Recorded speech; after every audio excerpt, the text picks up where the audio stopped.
James Carville revealed one of the biggest issues that's happening with higher education throughout the country, a conservative movement to continue slashing the budget and funding for state schools. Now, he gave some pretty devastating examples for what's going on. For instance, in Wisconsin, Scott Walker had cut $300 million from the University of Wisconsin. Its Madison campus, which is the flagship campus, has fired 400 employees and canceled 320 courses as a result of the budget cuts. Now, in Kansas, Sam Brownback cut 5% of the funding overall. And in Louisiana, Bobby Jindal cut 80% of funding for LSU in the last 8 years alone. And there could be more cuts moving forward.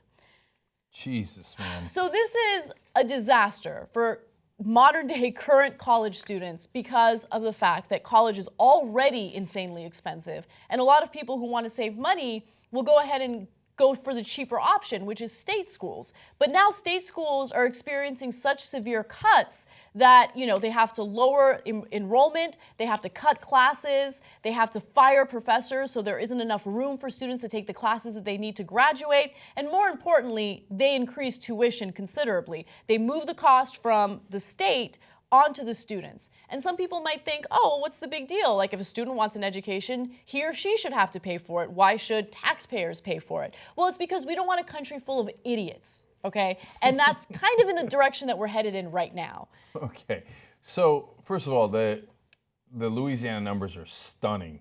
I can't believe he cut funding by 80% over 8 years. So you elect a Republican, you know what you're going to get. Mm-hmm. They're going to cut your kids' schools. They are. That's what they do all across the country. Don't get surprised like, oh my God, I thought they were just going to cut other people's money. No, they're going to cut your kids' money. Now you say, well, if you're already rich and you're going to send your kids to a private school, bless your heart, okay, nothing wrong with that. But if you're middle class and you don't have the money for a private school that costs now $45,000, $50,000, sometimes even more than that per year to go to college. So, and you used to have a great school in your home state, LSU, UVA, you name it, University of Michigan, Wisconsin, Kansas, all these schools are great schools. University of Texas, great school, right? Mm-hmm. Well, now you can't afford it either, okay? And they shift all the burden onto you. So why? Because they got to cut taxes on the rich, and they got to cut taxes on businesses in order to attract businesses. You know what attracts things to your state? A great university.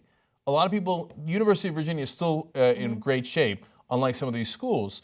And you know what? People are dying to go to University of Virginia. Yeah. I know in my high school, even back then, everybody was applying to go to UVA. And you know what it did? It attracted a lot of people to UVA, and some of my friends who went there then stayed in Virginia, and some of them set up businesses and then wound up hiring hundreds of people. See, the point isn't just to educate people, which is great, which is what you're supposed to do if you're the government and you're the public, right? It's also to create a better economy. My dad, a poor olive farmer, gets a free college education in Turkey. And what does he do? He becomes a mechanical engineer, starts his own company, hires hundreds of people in Turkey. That free education wound up being an excellent investment in the Turkish economy. Later he came here, hired dozens of more people in the businesses he set up here. You empower people and they actually help everyone, not just themselves. That was the idea behind this. But now the new idea for Republicans is, Ayn Rand, I'm in it for myself. I don't care about anybody else. I'm going to eviscerate any opportunity you or your kids have to catch up to me. I'm going to hoard all the money. Yep. But you know what happens at the end? Then we all suffer, including you guys. I know, but they don't see it that way. And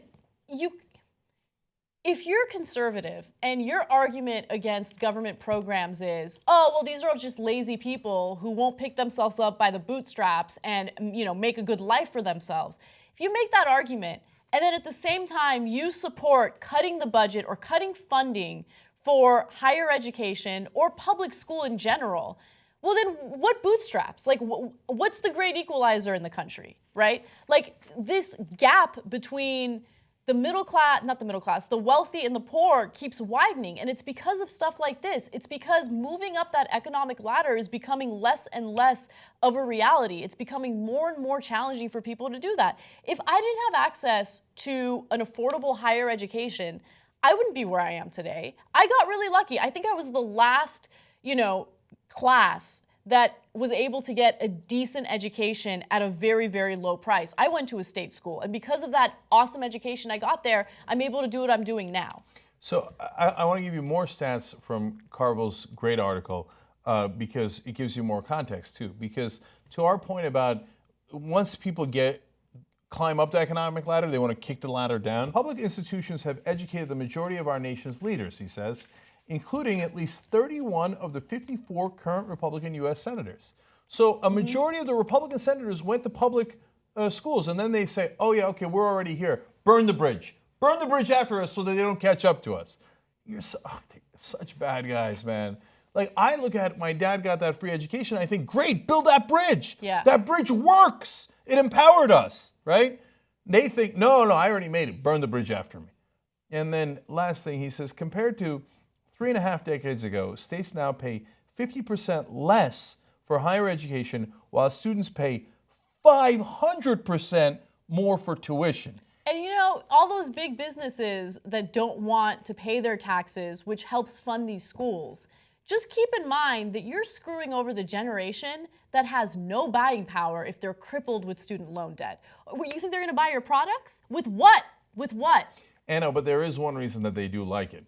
Not only do they get the lower taxes, the second advantage they get is, well, now we've got you because you need to have a corporate job. If you don't, you want to be an artist, you want to be a creative thinker, you want to be any of those things, you can't afford it. Yeah. So get into that cubicle and work for me as an indentured servant for a long, long time. Otherwise, you'll never be able to pay your college debt. And that's the one kind of debt, unlike Donald Trump, that you cannot get rid of. Donald Trump can get rid of all the debts and declare bankruptcy and say he's a business genius. You cannot do that with college debt. We own you.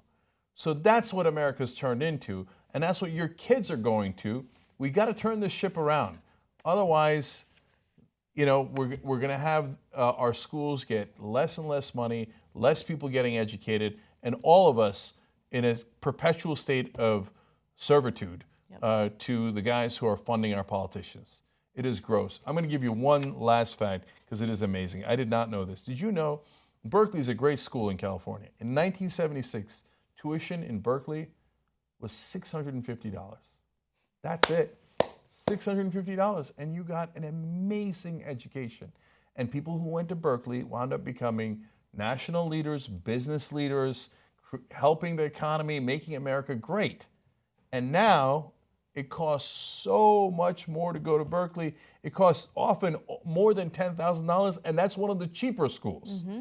So now you're going to walk out with at least $40,000 of debt when you come out of a public institution like Berkeley. Yeah. And then they've got you too. So I get it if you're going to private institutions, but these public colleges that used to be great are now being eviscerated so that those donors that give to these politicians can continue to pocket even more money at all of our expense. You can get the full 2-hour show commercial-free by becoming a member. tytnetwork.com/join.